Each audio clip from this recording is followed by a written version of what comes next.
சென்னை தாம்பரத்துல 1983 பிறக்கிறாரு முகுந்த் வரதராஜன். 2006 இந்திய ராணுவத்தினுடைய ராஜ்புத் ரெஜிமெண்டோட லெப்டினண்டா சேர்றாரு. 2008 கேப்டனாவும் 2012 மேஜராவும் ப்ரமோஷன் ஆறாரு. இப்படி இருக்கும்போதுதான் 2014 காஷ்மீர்ல தீவிரவாதிகள் மக்கள் குடியிருப்புல புகுந்து அங்கிருந்த இந்தியர்களை மண்டியிட வச்சு தலையில துப்பாக்கி வச்சு மிரட்டுறாங்க.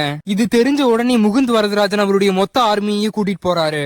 அப்போ தீவிரவாதிகள் நீங்க உள்ள வந்தீங்க அப்படின்னா மக்கள் எல்லாத்தையுமே சுட்டு கொன்றுவோம் அப்படின்னு மிரட்டுறாங்க. அப்போ சாமத்தியமா யோசிச்ச முகுந்த் வரதராஜன் ராணுவ வீரர்கள் எல்லாத்தையுமே தீவிரவாதிகள் முன்னாடி நிறுத்தி தீவிரவாதிகளை திசை திருப்பிட்டு அவர் மட்டும் தவிர்த்து தீவிரவாதிகள் இருக்கக்கூடிய குடியிருப்புக்குள்ள போறாரு.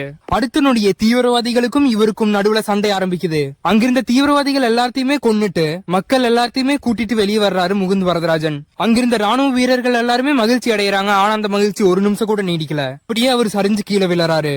3 குண்டு அவர் உடம்பை துளைக்க அவர் மருத்துவமனை கொண்டு செல்ற வழியிலேயே இறந்துடுறாரு. மறக்காம சர்ப்ரைஸ் பண்ணுங்க.